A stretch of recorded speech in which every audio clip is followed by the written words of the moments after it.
My name's Martin Gilchrist. I am the practice manager at Gilchrist & Co Chartered Accountants. And for the last 2 weeks or so, if you followed anything that I do, you'll know it's been all about the pop-up co-working day for European co-working day that's happening in space in Antrim on the 14th of May.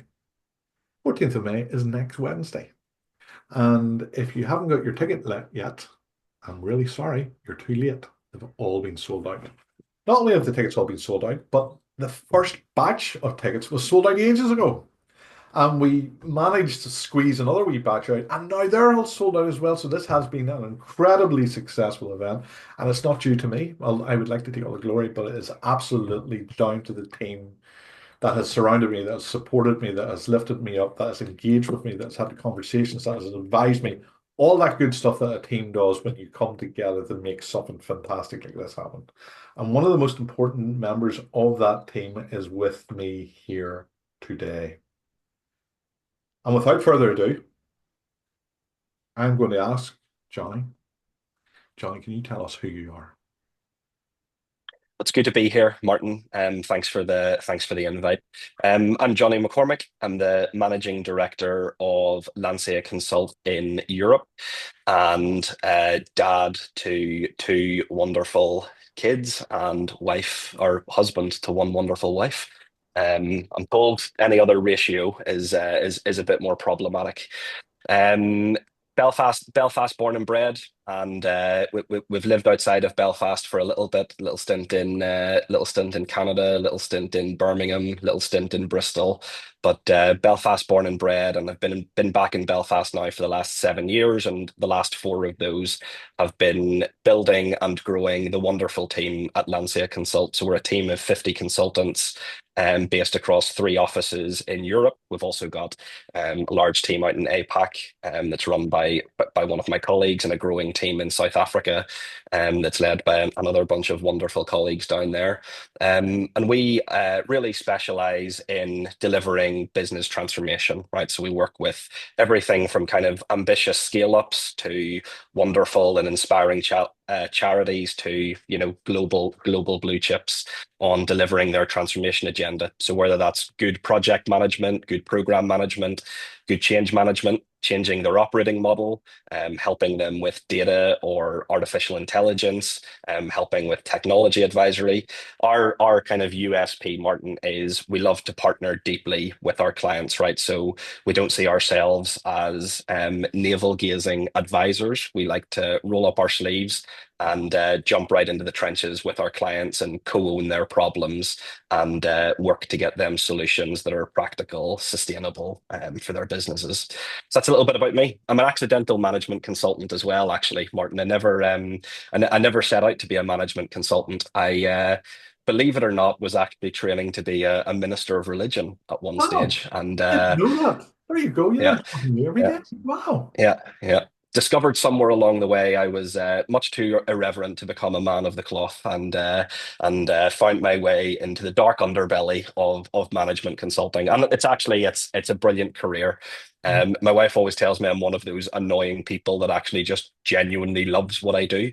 I consider it a great privilege to really enjoy what I do. So started out my career in youth and community work in North Belfast, and then pivoted somewhere along the way into management consulting, specializing in kind of people and organization consulting. And now Wow. I'm here at Lancia. That's really interesting. It's funny about these wee conversations that sometimes you learn Mm, about people that you've known. I've known you now for many, many years. I can't remember exactly how many many. years. It's Yeah, certainly more than a decade. And yeah, I didn't know that. And that's fascinating. yeah, So yeah, that's who you work for, and that's the job role essentially. But from a yeah. practical sense, what's a day to day like? What does a day look like for the European director of an international consultancy firm? What you Yeah. learn what happens after that? Yeah, that's It's a great question. One I'm still trying to figure out the answer to, Martin. I suppose the kind of the trite answer, but it is an honest answer, is that there's no 2 days that are the same. But there are a number of kind of commonalities or common themes throughout my day. So if I was to kind of look at the big chunks of where I'm spending my time and what I'm doing throughout the day, there's a couple of things that come to mind. So one is obviously spending time with our clients, right? That is something that's incredibly important to me, even in my current position. I like to spend a lot of my time actively with our clients, right? Now, that has changed over the course of my career in terms of what that time is spent doing. So I'm not as deep on the tools maybe as I used to be maybe 3 or 4 years ago even. But I spend a lot of time with our clients, and that is incredibly important because we are a client-centric business, right? And I remember I talk to my team about this all the time. I actually see consulting as an active service to our clients, right? And the only way we can be good servants to our clients is if we spend time with them and we're highly associated with the challenges that are on their desk and the things that are keeping them up at night and and they're sharing about the direction that they're trying to move in. So spend a lot of time with our clients. Alongside that, I spend a lot of my time with our team in Europe, and I love that. Right, I think we've got absolutely one of the most exciting, most resilient, most intelligent teams of consultants available. I love working with them because they push me to be better every day, right? And I consider it a great privilege that if I can impart a little bit of, here's what I've learned and over the course of my consulting career. If I can impart a little bit of that to them, that's great, but I get just as much out of it, to be clear, right? So our team and spending time with our team is incredibly important to me. And we spend a lot of that time on, their development, the development of our business, and of course, as I've said, on actual client work, right? So spending time really dissecting and getting under the skin of what our clients are working on. So a good example of that is I spent some time with one of my colleagues earlier. We're working through one of our clients is working on a large integration following an acquisition, and they want to support line managers through that process. So, how do line managers be effective line managers through this integration? Right now, these are two global behemoth businesses that are trying to come together, and we spent about an hour this morning really chewing the fat on, what are the likely experiences of these line managers and the people that they're trying to support that are going through this integration. And I love it. So I spend a lot of time with our team. And then I suppose the final thing is I spend a lot of time thinking and working on how to make this the best place to be, right? So the best consulting company to work with as a client and the best place to grow your consulting career. Again, a good example of that from just today is how can we make our Europe team even more efficient by reducing some of the admin burden that's associated with our business development cycle, right? So how can we allow the people who are doing business development in our organization to focus on what they can do best, which is out there speaking with clients rather than, updating tickets in our CRM system, which I'm not downplaying the importance of that, right? But what I am saying is there's ways of making that process even more efficient. So for me, it's all about clients, it's all about our people, and it's all about making this the best place to be. Brilliant. No easy stuff in that. No easy stuff. Good. It's good though. It's good. Every day's a work day. One of the reasons I asked you, Johnny, to step up, and I was delighted that you did, to be the MC of the event. So you are the man that sets the scene, that sets the tone, that basically lets people know why they're there, and then introduces the key players, as in Jennifer McWilliams, the CEO, and then at the end of the day, Declan Barry, who is the chairperson of Antrim Enterprise Park. Um, so you bring gravitas, and I don't want to embarrass you or overblow it, but that's the role that you're bringing here. You're bringing real professional gravitas and a certain type of energy to the event itself, and it comes not just from your role, European director of a international consultancy firm, but also because of the person that you are. Some of us have it. I don't. You do. That's why you're in the hot seat. But what I'd be interested in, given that experience and that vision, that ability to view from both inside Northern Ireland and having come from here and grown up here and develop the early stage of your career here and then going international and out into the broader world. How do you see where Northern Ireland's going now in the terms of how it will be affecting businesses like mine and professionals in independent practice going forward over the next decade or so? Yeah, that's a big question, Martin. Suppose I could get the crystal ball out on that one and earn a fortune, I'm sure, if I had the right answer. So listen, I suppose I'll share a couple of thoughts from my perspective. The first one, and maybe the most important one, is that my starting place is I'm very bullish on Northern Ireland, right? I'm exceptionally proud to be from Northern Ireland. I'm a North Belfast boy, born and bred. And I feel really proud of that right now. Northern Ireland is, as we are all too well aware, a very complex country, right? We've had our fair share of challenges in the past. And guess what? We're going to have our fair share of challenges in the future. The hope is that those challenges are very different than the ones we've had in the past. The reason I'm very bullish on Northern Ireland is, and I'm sitting in our office right now on James Street, is I look around and I walk around the city. And it's a very different city to the one that I grew up in, right? So it is starting to feel a lot more international. It's starting to feel a lot more cosmopolitan. But guess what? We haven't lost that ethos and spirit of what makes Northern Ireland and what makes Belfast Belfast, right? It still feels a little bit gritty. Little bit special, and the people make it what it is, right? So Northern Ireland will absolutely have its challenges. There's a well documented skills shortage that we know of in Northern Ireland. I think our two universities here are doing absolutely incredible work in that space, right? So University of Ulster, Queen's University Belfast, we're a really proud employer of graduates from both of those universities. We have graduates joining in September actually coming from those universities, right? So we're really proud of the roots that we have got here. And the reason we felt the confidence to establish in Belfast is that the city has so much ahead of it. Northern Ireland, our best days are ahead of us, right? And I actually think, again, don't want to take us back 10 years to the good old days of Brexit, right? But Northern Ireland, even in that, is uniquely placed to benefit from that. So we're working right across Europe at the moment, and our Belfast team are actually right at the heart of serving a lot of those clients across Europe because it's really easy to travel, right? So if you're from Northern Ireland, you get the benefit of being a dual citizen of both the UK and Ireland. Again, that's an incredible privilege that we're able to avail of, and that makes movement much easier maybe than some of our colleagues on the mainland. I'm really bullish on the future of Northern Ireland, Martin, and really proud to be from here. I think the people make it what it is, right? And we've talked a little bit about the skills shortage.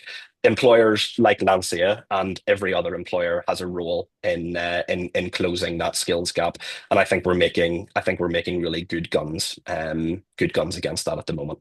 Yeah, I would tend to agree with you. I'm more bullish than pessimistic.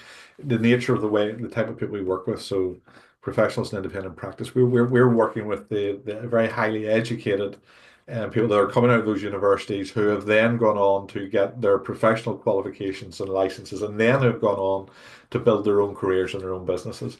And we are seeing within that environment incredible growth, incredible opportunity, incredible innovation and dynamism and generosity. So these people giving back into the Northern Ireland Yep. community again, and incredible collaboration. So where different businesses are coming together to come up with great new ideas, great new services that are blowing the roof off what this place was 10, 20, 30 years ago. Like I can remember talking. Yeah, and I think, Martin, like I mentioned earlier, grew up in North Belfast, and whenever I was a kid growing up, I didn't know what a management consultant was, right? I had no idea that a career like this even existed. And again, I was walking around town on on my way to grab a sandwich at lunchtime there, and walked past the PwC office, and that was my first kind of corporate gig was at PwC, and now they're in a huge office right round there on Merchant Square, and they're investing in the local economy. Right, Deloitte have just opened a brilliant new office round the corner from us. I know all about that, right, because I'm in the management consulting industry. But you walk around Belfast and you get the sense that there is absolutely no shortage of opportunity. Whenever I was working for myself, I used to work a couple of days a week out of Ormo Baths, and genuinely inspired by what I was seeing down at that as a hub of innovation and an incubator for talent in Northern Ireland. There are many reasons to be optimistic about the road ahead. Yeah, absolutely. Ormo Bath's a fantastic resource, one of the first that Yeah. popped up, I suppose. But now we've got the likes of Space and Antrim, which we're going into now, and there are more opening across Northern Ireland, and these type of Yeah. incubators, I suppose, in many ways, where it brings together people like you and me, and creates opportunities such as this. It's absolutely, you just never know where these conversations are going to go. Okay, down to the last 6 minutes of time I have available here, so I'll be fairly quick in relation to this final answer. But um, I got the sense out of the over the last month or so, basically trying to arrange times and stuff to get the conversation with you that your feet never touch the ground. It's to be expected with a role like yours and the responsibilities that you have, that you're always incredibly busy, but you still decided you were still really generous and stood up and helped me out by taking out a full day of that very busy schedule. I don't know how you did it, what you put off or what you turned off to make that happen, but you did it to stand up and to help out at this wee event in space. Two questions regarding that. Why did you do that? And where is the value in it for someone like you, your unique position and role and where's the opportunities in this for you? A good question. So why did I do it? One, you asked me to, and you've always done good favors for me, Martin, in the past, by the way. And I really like you, and I think it's important to support people that are in your corner, right? So anything I can do to support is absolutely what I'll do. I suppose what's in it for me. I don't know. Maybe very little. Um, that's not really why I get involved in things like this, right? So I don't go into it with a reciprocity or payback in mind. So again, I mentioned that I'm a North Belfast boy, didn't know management consulting existed as a career. How did I get my foot in the door? Well, someone took a chance on me, and someone was generous with their time and their gifts and shared that with me. And if I can do that, or if I can help other people out by having a conversation, pointing them in the right direction, giving them a bit of a steer on something, I will always look for opportunities to do that. And then I suppose the final thing is you just never know what comes out of a day like this, right? I think that's the really exciting part of it. So we've talked about this sense of connection that's at the heart. I love spending time with people, love getting to know new people. And as I'm sure you can tell from this conversation, Martin, like a good chat. I like it. I like a good chitter. Yeah. So I'm always happy to spend my time doing that and just seeing where things go, because you genuinely never know, right? So some of the clients that we're working with today are have come about from a chance encounter, 10 years ago. So you never know where these things end up. And I'm really looking forward to meeting everyone and spending the day together. Yeah, it should be good fun. And you know what? Sometimes it's easy for people like me to say giving without expectation of reciprocation. Sometimes that can come across as a little bit oh, just charity, that sort of thing. But knowing you, knowing the man you are, I can completely confirm that what you're saying is genuine. You're giving without the expectation of reciprocation. Good conversation is all you're really looking for out of this, and the opportunity to connect with people that you don't actually know yet. And if someone like you can see value in that, that means there's value for every single one of the 80 people who will be turning up on the day. Jonathan, I have taken up a lot of your time this afternoon. I appreciate the time that you're giving us on Wednesday. I am going to say cheerio. Do you have a final word, a final thought before we go? I'm really excited. I can't wait to see everyone. And I'm really excited about the fact that we're sold out, right? So, as you've said, that shows that people see value in this. And can't wait to high five everyone on the day. Good man. And to everyone else, cheerio. See you Wednesday.